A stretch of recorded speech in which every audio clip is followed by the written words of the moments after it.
Welcome to Barnstable Today. I'm Nick Cortez. And I'm Kevin Friel. We'd like to remind you right at the top that the meetings we cover are available on demand at the town's website. You can log on at www.town.barnstable.ma.us. Well, it's Friday, and it's time once again to take a look back on another week of discussion on Barnstable this morning.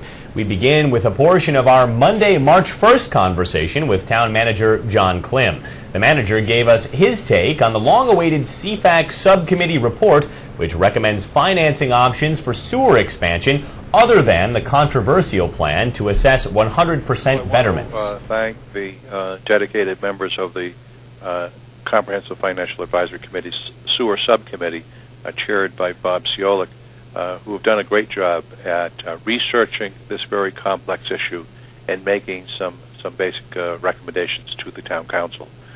They will be present, I think, on a special meeting on March 11th, so that the whole night can be dedicated to this important issue.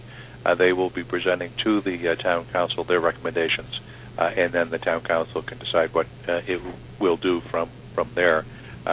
We do, as you said, we have put the report on our website, and we hope that interested citizens, if they have an opportunity to review the report prior to the council meeting on the 11th, we hope that they do that, because the Stewart's Creek project is ongoing, and there are major ramifications for that project, and so the council will be asked to take some definitive action in a timely fashion, and the more people that can review the report, find out what it is that the Comprehensive Financial Advisory Committee is recommending, and what the justification for those recommendations are, the better.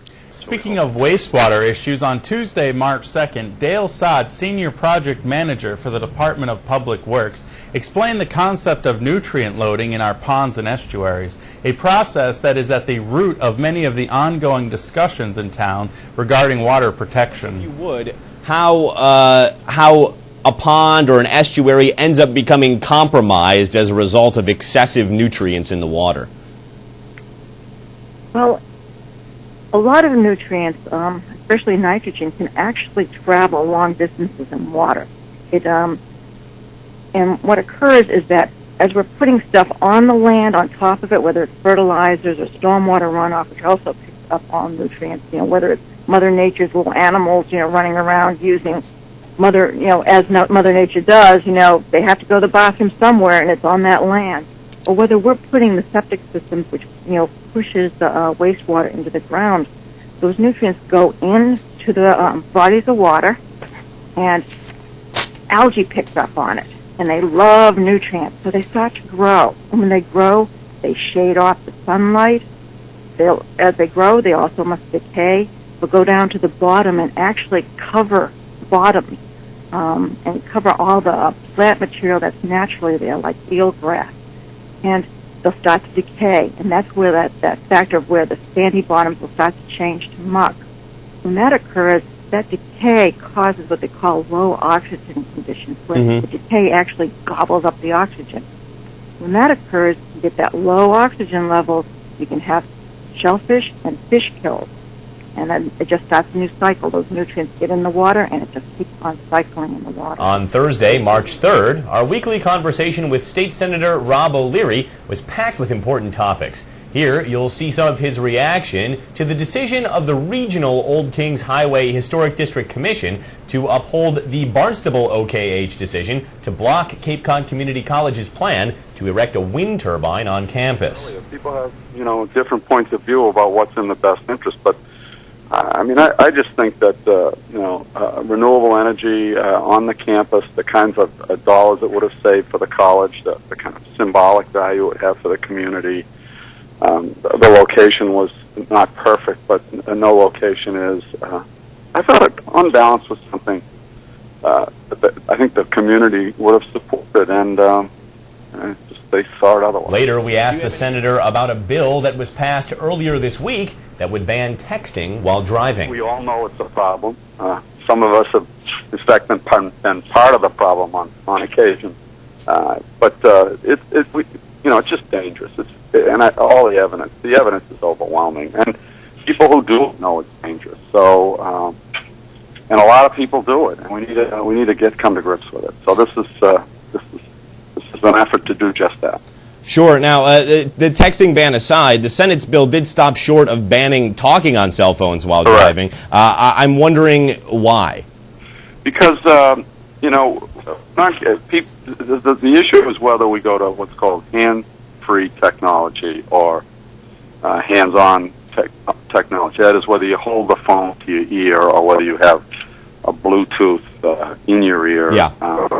That was the debate, and the chairman of the Transportation Committee, Steve Bedore, who sort of led the issue for the Senate, was quite passionate about the fact that the evidence, all of the studies indicate that there's no significant difference with respect to traffic accidents and all of the other associated problems that come with using phones in automobiles between the two, and that the technology just wasn't there yet, and it didn't make sense to begin legislating on it until it was. So he made a pretty persuasive case that that was the situation as it stands now, and it was really more appropriate to wait and see if the technology advances a little further before we begin legislating on it. And he persuaded a majority of us to that effect. So the 10th Annual Multicultural Festival of Cape Cod is this weekend on the campus of Cape Cod Community College.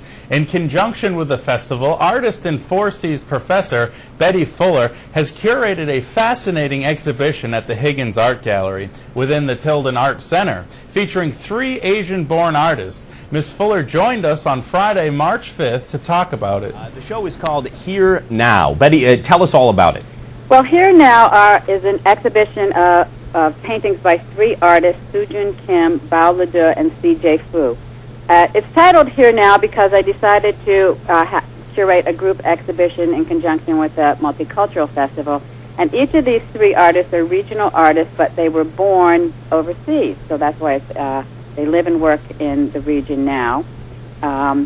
And they're pretty interesting artists. I'd really like to take a more in-depth look at these 3 artists and their stories and the artwork that's going to be displayed at the Higgins Gallery this Saturday and beyond. We have plenty of images to share with our viewers, and I wanted to start with the story of C.J. Fu because he has a really unique Cape Cod connection. Can you tell us a little bit more about him? Sure. C.J. was born in Da Lat, Vietnam, and at the age of 12, he escaped with his parents and 5 siblings. They were in a Malaysian refugee camp when they were sponsored by the Osterville Baptist Church, and they came to Osterville. They lived in Osterville, I believe he said about 6 years, and then moved to Hyannis. C.J. then went to Barnstable High School, and he studied with Carl Lopes, who's still a teacher there. Carl was very instrumental in encouraging him to study art at UMass Dartmouth, where he went and got a degree cum laude in painting and illustration. I knew C.J. because he's a very well-known artist in Boston, and he works at the Bates Art Center in Boston, and I go up there to the open studios, and when I was forming the show, I thought, oh, he'd be a perfect person. I knew he was it originally came from Vietnam, but I didn't really realize his connection to the Cape, so I was very pleased when I talked to him about that. The show, really, the paintings are beautiful paintings. They're joyous paintings, and I think that's a theme that runs throughout the show. And CJ's particularly are interesting in that he's interested in plants and the sort of scientific interpretations of descriptions of plants, and he incorporates that into a very contemporary way. The exhibition, which also includes work by Soojun Kim and Bao Ledoux, kicks off with an opening reception on Saturday, March 6th from noon to 3 p.m. and will remain on display until April 9th. Well, that's all the time we have for now. For Kevin Friel, I'm Nick Cortez. Everybody have a great weekend, and we'll see you next time on Barnstable Today.